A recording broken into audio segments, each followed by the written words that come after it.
Kitefall, elle vole au-dessus de l'eau en quelque sorte. À 21 ans, la Dunkerquoise vice-championne de France est également étudiante en médecine, une vie à toute vitesse. Mathieu Rapès, Sergio Rosenstro.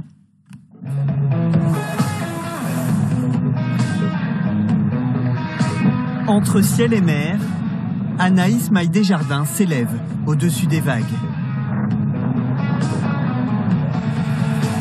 L'agilité de la championne de kitefoil, l'énergie du vent, un mariage idéal pour sortir de l'eau, voler à la force du foil.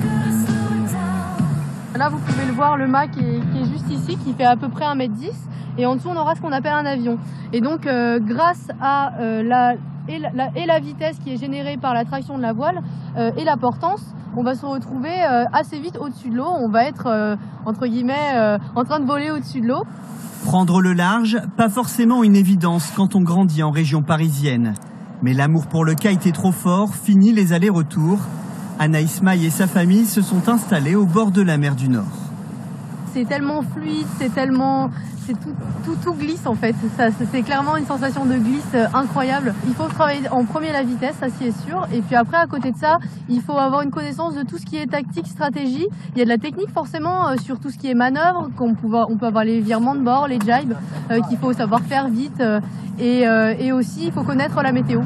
Anaïs Maille peut atteindre les 70 km/h. Fini le surf ou le freestyle, elle se consacre uniquement à la vitesse, après avoir été repérée par le club de Dunkerque. D'aller se prendre pour Aladdin sur son tapis volant, c'était vraiment son truc à elle. Et du coup, on a continué à l'aider, à pousser un petit peu sur ces entraînements-là. La vice-championne de France voit loin, se qualifier pour les Jeux Olympiques, tout en validant sa 4e année de médecine.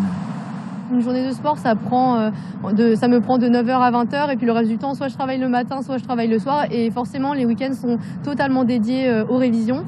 Le kitefall fera son apparition aux Jeux Olympiques en 2024. Il faudra alors apprivoiser les vagues de la Méditerranée.